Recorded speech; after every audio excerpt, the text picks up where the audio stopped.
கல்லுக்கடை பக்கம் போகாதே, காலை பிடித்து கெஞ்சுகிறேன். கல்லுக்கடை பக்கம் போகாதே, காலை பிடித்து கெஞ்சுகிறேன்.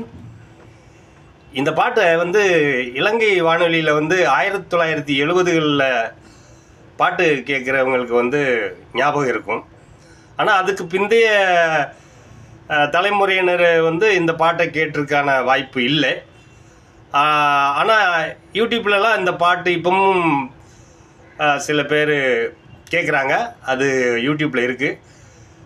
உங்களுக்கு இப்போ பிடிச்சிருந்தா அந்த பாட்டை போட்டு கேளுங்க.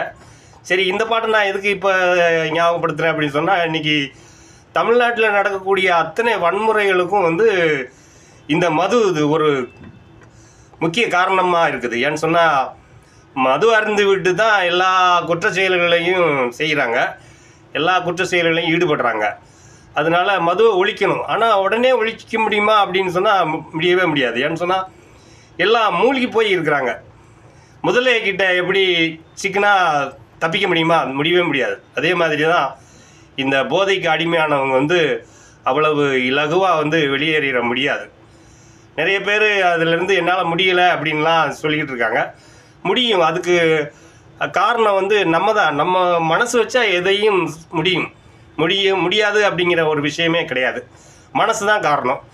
அதே சமயத்தில் குடிக்கிறதே சில மேலோட்டமாக எப்போமாவது குடிப்பேன், இல்லைனா அதனால இதெல்லாம் நல்ல சரக்கு அப்படி இப்படிலாம் சொல்கிறாங்க. அதுபோல் கொஞ்சம் உண்மை இருக்குது. எப்படின்னு சொன்னால், தமிழ்நாட்டில் தரப்படுற இந்த டாஸ்மாக் சரக்கு இருக்குது இல்லையா, இருக்கிறதுலையே ரொம்ப மட்டமான சரக்கை தமிழ்நாட்டில் இவங்க மக்களுக்கு கொடுத்துக்கிட்டு இருக்காங்க. பக்கத்து மாநிலத்துக்காக பாண்டிச்சேரிக்கெல்லாம் எதுக்கு ஓடுறாங்க? அங்கே நல்ல சரக்கு கிடைக்கிது, அங்கே போனால் நல்லா குடிக்கலாம் அப்படிங்கிறதுக்கு மாத்திரம்னா நல்ல சரக்கு கிடைக்கும், தரமான பொருள். இப்போ மற்ற மாநிலங்களில் குடிக்காரங்க எல்லாமே இல்லை கிடையாது. குடிக்கிறவங்க எல்லா மாநிலத்திலும் இருக்கிறாங்க.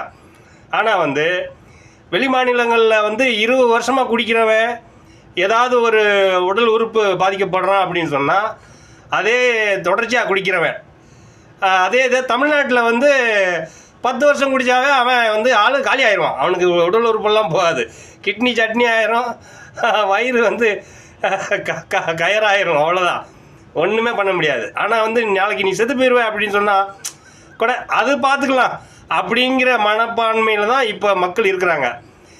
நம்ம தமிழ்நாட்டில் உள்ள சரக்கு இருக்கிறதுலையே இந்த இந்தியாவில் தயாரிக்கப்படக்கூடிய பொதுமக்களுக்கு விநியோகப்படி